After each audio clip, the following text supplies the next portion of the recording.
오늘의 말씀은 사도행전 21장 15절에서 26절까지의 말씀입니다. 사도행전 21장 15절에서 26절. 다 같이 한 목소리를 읽겠습니다. 이 여러 날 후에 여장을 꾸려 예루살렘으로 올라갈새 가이사랴의 몇 제자가 함께 가며 한 오랜 제자 구브롯 사람 나손을 데리고 가니 이는 우리가 그의 집에 머물려 함이라. 예루살렘에 이르니 형제들이 우리를 기꺼이 영접하거늘 그 이튿날 바울이 우리와 함께 야고보에게로 들어가니 장로들도 다 있더라. 바울이 문안하고 하나님이 자기의 사역으로 말미암아 이방 가운데서 하신 일을 낱낱이 말하니 그들이 듣고 하나님께 영광을 돌리고 바울더러 이르되 형제여 그대도 보는 바에 유대인 중에 믿는 자 수만 명이 있으니 다 율법의 열성을 가진 자라. 내가 이방에 있는 모든 유대인을 가르치되 모세를 배반하고 아들들에게 할례를 행하지 말고 또 관습을 지키지 말라 한다함을 그들이 들었도다. 그러면 어찌할꼬 그들이 필연 그대가 온 것을 들으리니 우리가 말하는 이대로 하라. 서원한 네 사람이 우리에게 있으니 그들을 데리고 함께 결례를 행하고 그들을 위하여 비용을 내어 머리를 깎게 하라. 그러면 모든 사람이 그대에 대하여 들은 것이 사실이 아니고 그대도 율법을 지켜 행하는 줄로 알 것이라. 주를 믿는 이방인에게는 우리가 우상의 제물과 피에 목매어 죽인 것과 음행을 피할 것을 결의하고 편지하였느니라 하니 바울이 이 사람들을 데리고 이튿날 그들과 함께 결례를 행하고 성전에 들어가서 위하여 제사 드릴 때까지의 결례 기간이 만기된 것을 신고하니라. 아멘. 이제 바울은 마지막 선교의 종착지를 향해 달려가고 있습니다. 그 종착지는 예루살렘이라고 말씀을 드렸죠. 지난 시간에도 말씀드렸던 것처럼 예루살렘으로 가는 그 여정 속에서 인간적인 그러한 감정도 드러났습니다. 가지 말라, 가면 죽는다라고 하는 안타까운 그러한 주변의 이야기를 듣고도 바울은 목숨을 건 단호한 결단의 의지를 보여줬죠. 나는 주 예수의 이름을 위하여 예루살렘에서 죽을 것도 각오했다. 이것이 바울의 결단이었고 마음이었습니다. 온 교회가 눈물로 그를 보내주고 환송하면서 그 예루살렘으로 가는 그 바울을 위해 기도하는 그런 모습도 보았습니다. 그런 가운데 바울은 오늘 이제 예루살렘에 도착을 하게 되어집니다. 예루살렘에 도착했을 때 어쩌면 예수님이 예루살렘에 들어가실 때에 나귀를 타고 들어가셨을 때의 분위기와는 전혀 다르죠. 그때는 모든 사람들이 예수님을 메시아로 구세주로 환영하는 그런 모습이었습니다. 근데 오늘 본문을 들여다보면 그런 분위기는 전혀 느껴지지 않습니다. 오히려 바울을 향한 오해, 그 오해의 분위기가 있었던 것 같아요. 죽을 것도 각오하고 결단한 그 바울의 앞에 그를 응원하고 우리가 당신을 위해서 기도하는 협력자입니다 라고 말하는 사람들보다는 오히려 바울을 오해하고 힘들게 하는 인간적인 그런 관계가 그 예루살렘에 기다리고 있었다는 것, 그것이 바로 오늘 본문의 내용입니다. 오늘 우리는 이 본문 속에서 이 두 가지 사건을 들여다볼 건데요, 이 두 가지 사건이 바울에게 미치는 영향, 그리고 오늘 우리가 배워야 될 교훈, 삶의 방향들을 한번 생각해 보는 시간이 되었으면 좋겠습니다. 먼저는 나손이라고 하는 사람이 등장을 했거든요. 15절과 16절 말씀을 다 같이 한번 읽어보도록 하겠습니다. 이 여러 날 후에 여장을 꾸려 예루살렘으로 올라갈새 가이사랴의 몇 제자가 함께 가며 한 오랜 제자 구브롯 사람 나손을 데리고 가니 이는 우리가 그의 집에 머물려 함이라. 아멘. 이 두 구절에서 바울은 이제 예루살렘에 갔다라는 것이 전제가 되어졌고 그곳에서 나손이라고 하는 사람을 만나고 그와 동행했다라는 그러한 내용을 볼 수가 있습니다.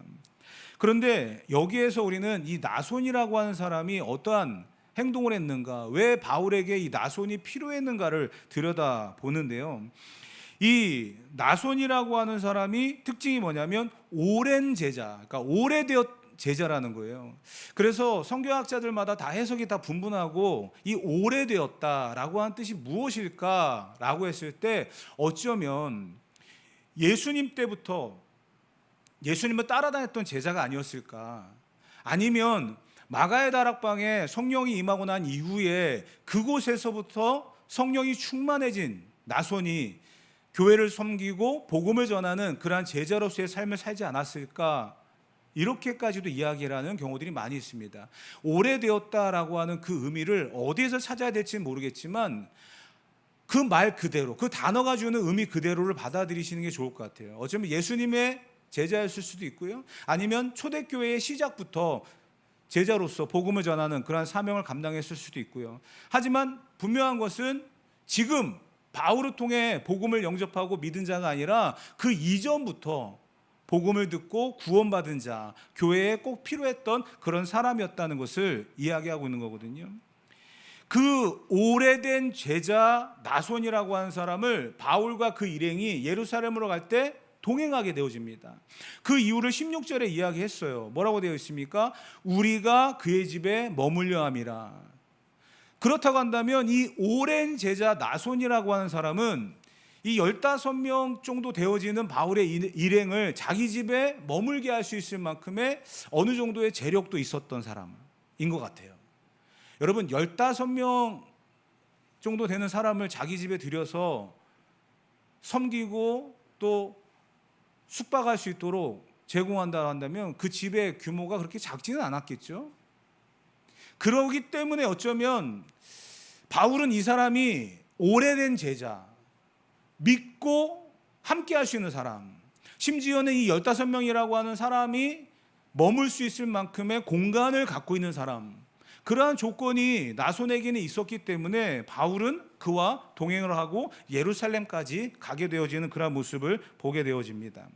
그런데 모든 조건은 이해가 되어집니다. 나손이 오래된 믿음을 갖고 있었던 제자고 또 그의 환경이 15명 남짓한 바울의 일행을 맞아들일 수 있을 만큼의 그러한 어떤 환경이었다.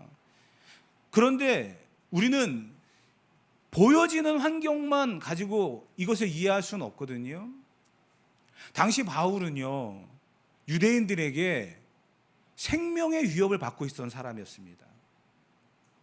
바리새인들이나 많은 유대인들 종교 지도자들에게 생명의 위협을 받고 있었던 사람이기 때문에 어쩌면 나손이라고 하는 사람이 바울과 그의 일행들을 자기 집으로 데려간다는 것은 모험이었을 거예요. 그리고 그것이 더 알려지게 되어지면 15명 남짓한 그 인원을 자기 집으로 데려올 수 있을 만큼의 재력을 갖고 있었던 사람의 모든 경제권이 무너지고 사회적인 지위가 무너지고 할 수 있는 그런 상황이거든요. 그럼에도 불구하고 나손은 바울과 그의 일행을 자기 집으로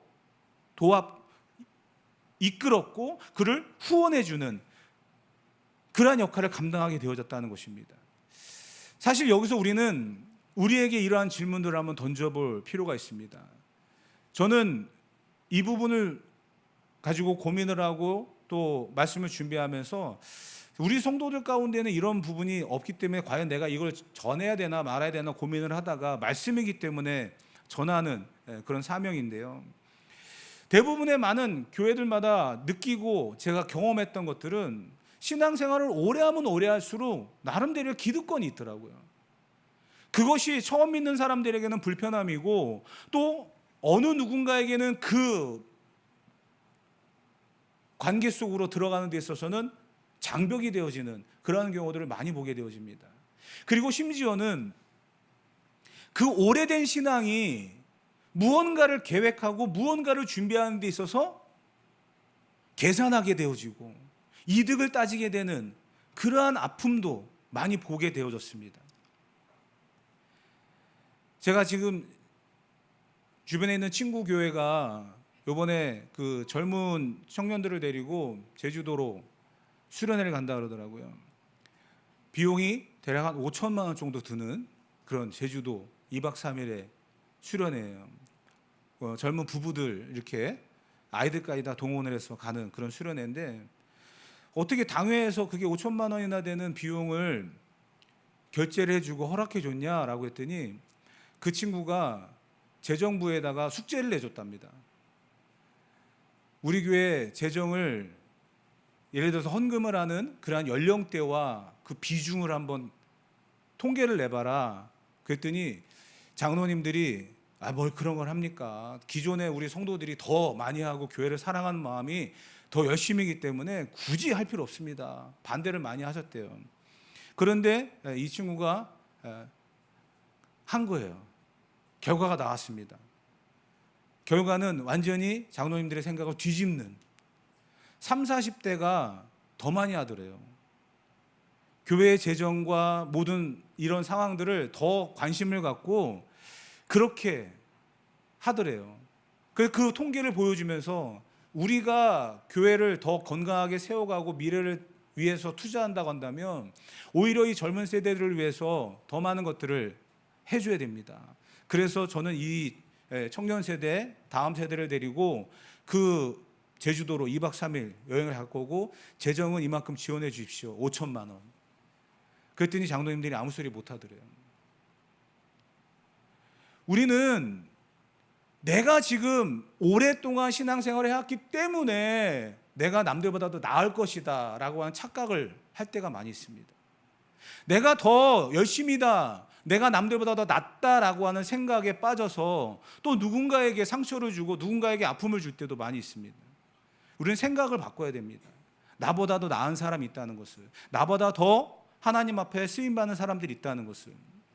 나손이라고 하는 사람이 바로 그런 사람이에요. 오랫동안 믿었음에도 불구하고 그 편견과 그 오해 속에서도 섬기고 충성하는 그러한 모습, 사람들의 시선을 신경 쓰지 않고 오직 사역에만 집중하면서 바울과 그 일행들을 섬기는 그러한 모습들, 그것이 오늘 우리들에게 도전이 되어야 되지 않겠습니까? 시간이 흐를수록 고집과 편견만 늘어가는 그러한 종교인이 아니라 정말 예수님처럼 바울처럼 우리가 무엇을 위해서 섬겨야 되고 무엇을 위해서 희생해야 되는가를 다시 한번 돌아볼 수 있는 저와 여러분이 되어야 될 것입니다.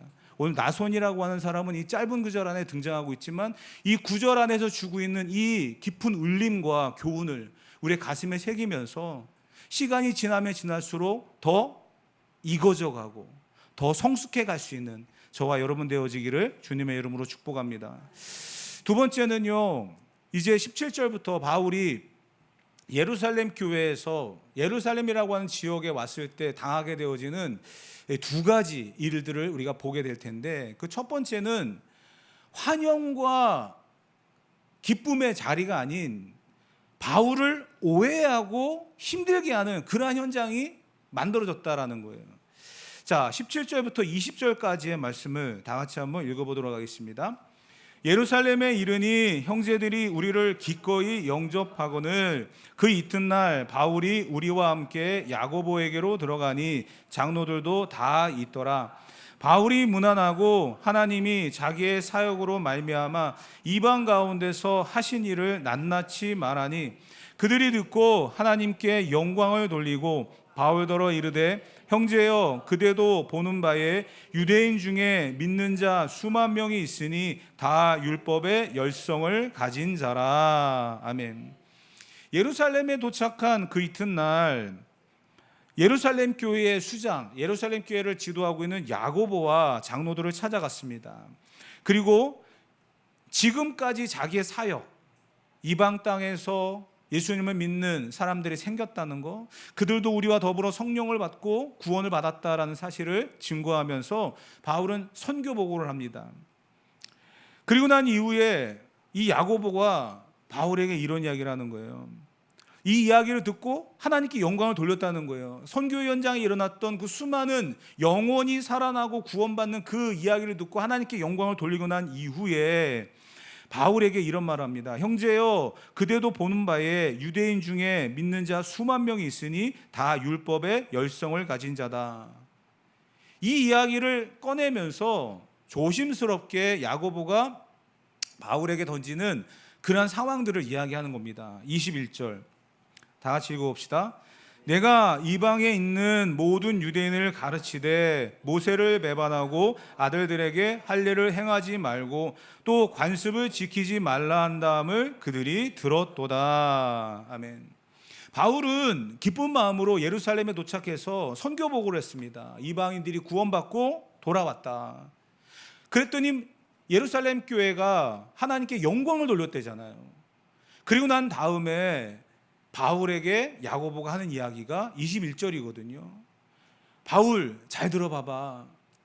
너의 사역은 정말 대단해. 너는 정말 큰 일을 했고 많은 일을 했어. 너의 사역의 결과들이 참 하나님 앞에 영광이 되고 모든 교회의 본이 되는 아름다운 열매인 것 같아. 그런데 있잖아, 내 말에 한번 귀를 기울여봐 하면서 한 이야기가 21절이거든요. 근데 21절이 여러분이 어려울 것 같아서 쉬운 성경이 여러분들이 조금 더 접근할 수 있을 것 같아서 21절을 쉬운 성경으로 여러분들 한번 읽어보게끔 준비를 해봤습니다. 다 같이 한번 읽어보도록 합시다. 그들이 당신에 관해서 전해 들은 소문은 당신이 이방 사람들과 섞여 사는 모든 유대인들에게 모세를 배반하고 자식들에게 할례를 행하지 말고 유대인의 관습을 지키지 말라고 가르친다는 것입니다. 여러분, 이게 야고보가 바울에게 한 이야기거든요. 당신에 대한 소문이 있는데 당신이 이방 사람들과 섞여 사는 유대인들에게 모세를 배반하고 자식들에게 할례를 행하지 말고 유대인의 관습을 지키지 말라고 가르쳤다라는 거예요. 그 이야기를 들은 바울의 심정은 어땠을까요? 여러분, 이거는 여러분들이 어떻게 생각하시는지 모르겠지만 전 성경을 연구하는 사람으로서 이거는 명백한 가짜 뉴스입니다. 바울은 어디를 가든지 이렇게 가르치고 말한 적이 없어요. 바울은 항상 그런 얘기를 했거든요. 나는 율법주의자였고 바리새인이었다. 하지만 내가 예수님을 만나고 난 이후의 나의 삶은 율법이 아니라 행함으로써 구원받고 하나님께서 주신 은혜로 내가 구원받는다는 사실을 깨달았다는 것이다. 그러면서 자기는 지금까지 율법주의자, 바리새인으로 살아왔다는 것들을 다 내버리고 오직 복음, 오직 믿음으로 살아간다. 이걸 고백했거든요. 바울은 가는 곳마다 유대주의와 율법주의에 대한 배척, 편견, 이것을 이야기하는 것이 아니라 그것이 주는 교훈도 있고 의미도 있지만 그것보다 더 큰 의미가 있다. 그게 바로 복음이고 구원이다. 이걸 강조했거든요. 그런데 지금 들려오는 소문은 유대인들이 바울의 이러한 교리와 이러한 전달의 내용을 통해서 오해하고 있다라는 거예요. 어쩌면 여러분 생각해 보세요. 바울이 선교복음을 쫙 했어요. 그랬더니 하나님께 영광을 돌리며 다들 기뻐하고 있는데 갑자기 바울도 좋았겠죠. 그런데 야고보가 당신에 대한 오해가 있습니다. 이러이러한 일들입니다. 모든 분위기가 싹 가라앉는 그런 시간이 되었겠죠.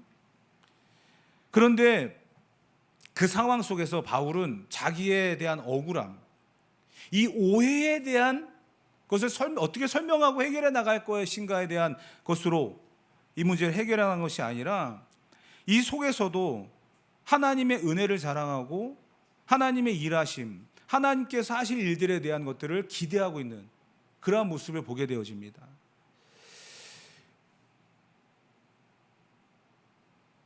사무엘하 19장에 보게 되어지면 다윗이 왕으로 있을 때에 그의 아들 중에 압살롬이라고 하는 아들이 반란을 일으킵니다. 그런데 아버지가 아들과 전쟁을 할 수는 없잖아요. 압살롬에게는 그를 지지하는 그런 세력들이 있었지만 다윗에게는요 전쟁에 능한 장수들이 굉장히 많았습니다. 그렇기 때문에 싸우면요 무조건 이겨요. 그렇지만 다윗은 피난을 갑니다. 아들과의 전쟁을 선택한 것이 아니라 피난을 가요. 그때에 시므이라고 하는 사람이 등장을 하거든요. 시므이라고 하는 사람이 등장을 해가지고 다윗을 비난하고 욕합니다. 성경에 있는 내용을 조금 더 쉽게 각색을 해보면 이런 거예요. 아유, 이 못난 놈, 아들에게 쫓겨가는 놈, 이런 식으로 비난을 한 거예요. 그럼 여러분, 다윗이 지금 힘이 없습니까? 군대가 없습니까? 아니에요. 결국은 압살롬과의 전쟁을 이기거든요. 다윗이 직접 싸운 건 아닌데, 그러고 나서 다시 예루살렘으로 돌아와요. 그때에 다윗의 장군이 이야기합니다. 가장 먼저 해야 될 일은 시므이를 죽이는 겁니다. 왕을 욕했잖아요. 왕을 비난했잖아요. 그러니까 시므이를 죽여서 모든 사람들에게 본보기를 보여줘야 합니다. 그랬더니 다윗이 하는 이야기가 사무엘하에 보게 되어지면, 너는 어찌하여 나로 하여금 내 백성을 죽여서 내 백성의 원수가 되게 만들려 하느냐. 하나님이 알아서 하실 것이다. 여러분, 이게 가능하다고 생각하십니까? 아들 때문에 도망을 가고 있는 다윗을 비난했던 시므이예요. 그러면 다시 예루살렘으로 돌아왔을 때, 너 그때 나 욕했지, 나 비난했지, 네게 그게 맞는 일이야? 하면서 지금 이 부하 장군의 이야기처럼 시므이를 당장 처단하는 게 맞습니다. 그런데 다윗은 어떤 행동을 했다고요? 나로 하여금 내 백성을 내가 죽임으로 말미암아 내 백성들에게 내가 비난을 받을까 봐 하나님께 맡긴다, 하나님께 위탁을 했다는 거예요. 바울도 마찬가지입니다. 오해와 억울함, 그 상황 속에서 자기가 하지 않았음에도 불구하고 그런 오해와 억울함을 받는 이 상황을 바울은 해명하기보다는 하나님의 은혜를 자랑하고 하나님의 일하심 앞에 순종하는 그런 모습을 드러내고 있다는 거예요. 저와 여러분들은 어떻습니까? 억울한 일을 만나고 그랬을 때에 그 억울함을 해결하기 위해서 우리는 더 많은 시간과 더 많은 열정을 쏟을 때가 있지 않습니까? 근데 오해는 오해를 불러오더라고요. 해명하면 해명할수록 더 일이 커지고 해결이 안 될 때도 많이 있더라고요. 물론 모든 것을 다 내버려 두고 맡길 수만은 없는 그런 상황도 있을 겁니다. 하지만 우리는 믿음의 사람이기 때문에 더 넓은 시각과 마음을 가지고 모든 일들을 다가갈 수 있어야 되는 거예요. 그리고 특히 이 부분은 복음에 대한 문제잖아요. 내 삶과 내 인격에 대한 문제가 아니고요, 복음에 대한 문제예요. 그렇다고 한다면 이거는 하나님께 맡기는 게 맞습니다. 내 인격과 삶에 대한 문제가 오해가 생겼다고 한다면 해명도 해야겠죠. 그러나 복음에 대한 문제는 하나님께 맡기는 것, 그것이 맞다라는 것을 오늘 본문이 보여주고 있는 겁니다. 모든 것을 다 맡기고 모든 것을 다 기다릴 수는 없습니다. 그러나 복음에 대한 문제만큼은 하나님께 맡기고 하나님이 해결하실 것이다라고 하는 기대감으로 살아갈 수 있는, 하나님의 주권을 신뢰하고 침묵의 기도로 승리할 수 있는 저와 여러분이 되어야 될 것입니다. 그것이 바로 하나님의 일하심 앞에 순종하는 저와 여러분들의 모습일 것입니다. 마지막으로 바울이 이런 오해와 어려움 속에 빠졌을 때 바울 혼자만 이 일을 해결하도록 내버려두지 않았다는 것, 그것이 오늘 우리가 접근해 봐야 될 또 하나의 중요한 부분입니다. 23절과 24절 다 같이 읽어봅시다. 우리가 말하는 이대로 하라. 서원한 네 사람이 우리에게 있으니 그들을 데리고 함께 결례를 행하고 그들을 위하여 비용을 내어 머리를 깎게 하라. 그러면 모든 사람이 그대에 대하여 들은 것이 사실이 아니고 그대도 율법을 지켜 행하는 줄로 알 것이라. 아멘. 이 말이 뭐냐면 야고보가 지혜를, 바울에게 뭔가 한 가지 해결할 수 있는 그런 방법을 제시하는 겁니다. 지금 율법의 문제고 복음의 문제거든요. 이 부분을 바울이 하나님께 맡기고 해결되기를 침묵의 기도로 나아갈 때에 야고보가 이 부분을 그래도 뭔가 행동을 하나 취하는 것이 좋지 않을까요? 하면서 던진 것이 바로 이 23절과 24절이거든요. 당신이 지금 율법을 아예 배척을 하고 유대인들로 하여금 이 모든 상황 속에서 오직 믿음, 오직 복음이라고 하는 이것만을 강조하고 있다라는 것이 전달되어졌는데, 이것이 오해다, 잘못된 것이다라는 것을 보여주고 알려줄 수 있는 한 가지 방법이 있는데, 그게 뭐냐면 우리 안에 나시린으로 서원한 그런 4명의 유대인이 있는데 그 사람들이 가난합니다. 근데 그 사람들이 나시린으로 살았다가 지금 머리를 좀 깎아야 되는 그런 상황이 생겼습니다. 그들을 당신이 도와주고 그들의 머리 깎는 비용을 당신이 지불하면 사람들은 바울은 율법에 매여 살아간 사람들을 그렇게 살면 안 된다, 모세를 배반해야 되고 율법을 배척해야 된다라고 하는 것을 말하는 사람이 아니구나라는 것을 증명하는 행동이 될 것입니다. 이렇게 이야기하는 거거든요. 이해가 좀 되세요? 머리 깎는 비용이 얼마나 되는지 모르겠지만 그 비용마저 지불할 수 없는 4명의 유대인이 있었다는 거예요. 그 4명의 유대인들의 머리 깎는 비용을 지불하고 또 그들이 유대인으로서 살아갈 수 있는 그런 후원자가 되라는. 근데 여기서 바울이 만약에 내가 지금까지 말했던 거, 내가 지금까지 했던 행동들, 이것을 완전히 뒤집는 이 일을 내가 왜 해야만 합니까? 야고보 당신 그러면 안 됩니다 하고 끝났다고 한다면 이것이 오늘 우리에게는 아무 의미 없이 지나가는 말이겠죠. 그런데 바울이 26절에 보면 이런 행동을 해요. 다 같이 읽어봅시다. 바울이 이 사람들을 데리고 이튿날 그들과 함께 결례를 행하고 성전에 들어가서 각 사람을 위하여 제사 드릴 때까지의 결례 기간이 만기된 것을 신고하니라. 아멘. 바울은 야고보의 제안을 받아들입니다. 그리고 그 사람들의 머리 깎는 비용을 지불하고요, 그 사람들의 결례 기간이 만기될 때까지 같이 있었다는 거예요. 여러분, 이것은 바울의 자존심을 내려놓는, 그리고 이 모든 상황들 앞에서 어떻게 보면 타협했다, 야고보의 제안을 받아들였다. 그래서 바울이 이 모든 상황들을 타협을 하고 이 상황들을 좀 모면하려고 하는 그런 모습이 있었다라고 넘어갈 수가 없는 그런 부분입니다. 왜냐하면요, 이 사람들이 머리 깎는 게 뭐가 그렇게 중요합니까? 여러분, 머리를 깎고 안 깎고가 구원의 문제와 직결됩니까? 여러분, 머리를 깎아야 구원받습니까? 머리를 안 깎으면 구원받습니까? 무엇이 중요합니까?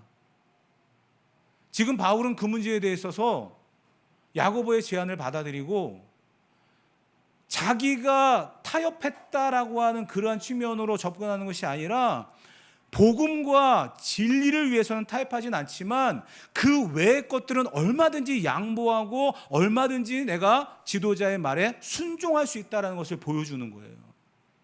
그것을 이야기하고 있는 것이 고린도전서 9장 19절부터 20절까지의 말씀이에요. 바울은 어떠한 자세로 살아가는지를 갖다 이야기하고 있습니다. 다 같이 한번 읽어봅시다.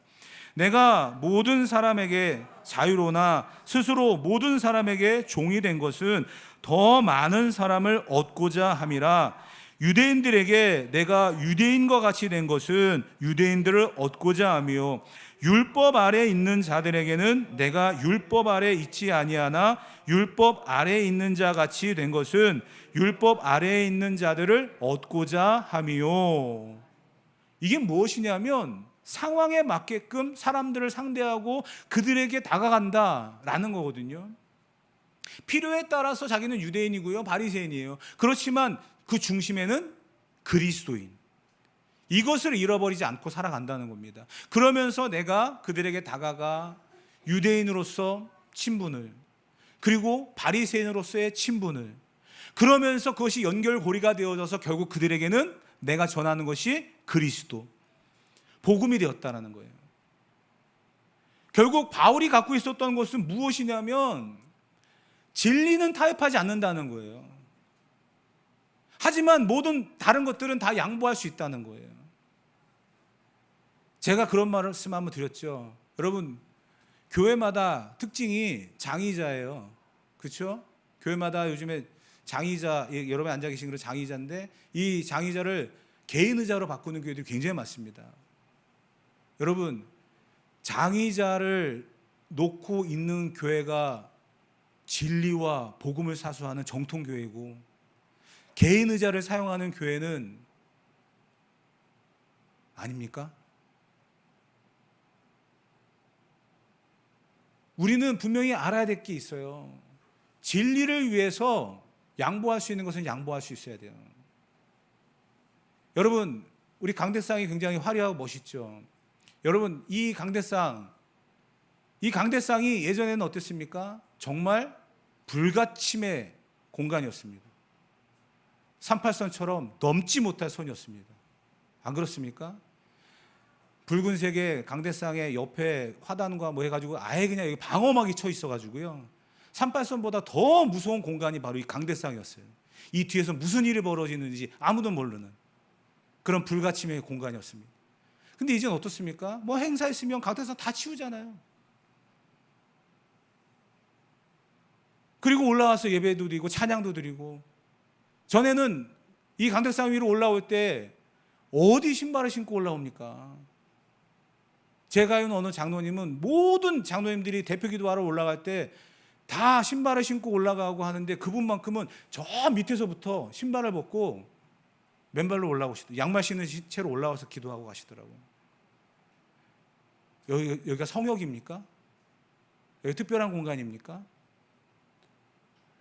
여러분, 진리를 사수해야지 진리 외에 다른 것까지 좀 목숨을 거는 것은 안 돼요. 바울이 보여주고 있는 게 바로 그런 거거든요. 바울은 진리를 위해, 복음을 위해 목숨을 걸 수 있는 사람이었습니다. 그러나 다른 것은 양보할 수 있는 사람이었어요. 왜?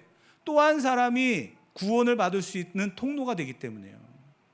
내가 그렇게 함으로 말미암아 또 다른 누군가가 예수님을 믿고 구원을 받을 수 있다라고 하는 확신이 그에게 있었기 때문에 자기 안에 그리스도인으로 살아가는 그 확신이 유대인에게 다가가서 복음을 전하고 바리새인에게 다가가 복음을 전하는 그러한 통로가 되어졌다는 거예요.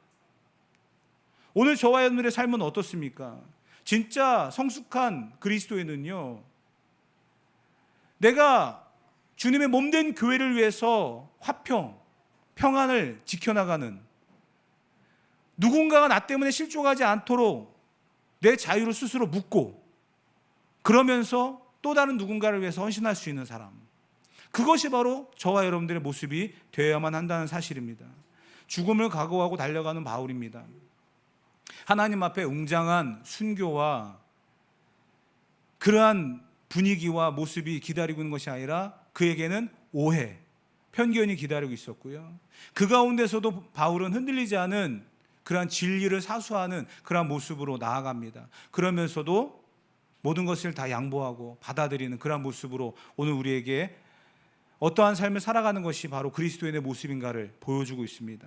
사랑하는 성도 여러분, 오늘 우리는 나손처럼 섬김과 내 마음을 열 수 있는 그러한 삶을 살아갈 수 있기를 축복하고요. 나를 향한 오해와 가시돋친 말 앞에서도 감정적으로 맞서지 않고 오직 기도로 나아갈 수 있는 그러한 삶이 되어지기를 바라고요. 내 자존심과 옳음을 주장하기보다는 우리 공동체의 화평을 위해서 한 걸음 더 기꺼이 뒤로 물러설 수 있는 그러한 은혜가 우리 가운데 있어야 될 줄 믿습니다. 오늘 우리에게 주어진 이 복음의 본질 앞에 우리가 온전한 충성으로서 살아갈 수 있는 저와 여러분 되어지기를 주님의 이름으로 축복합니다.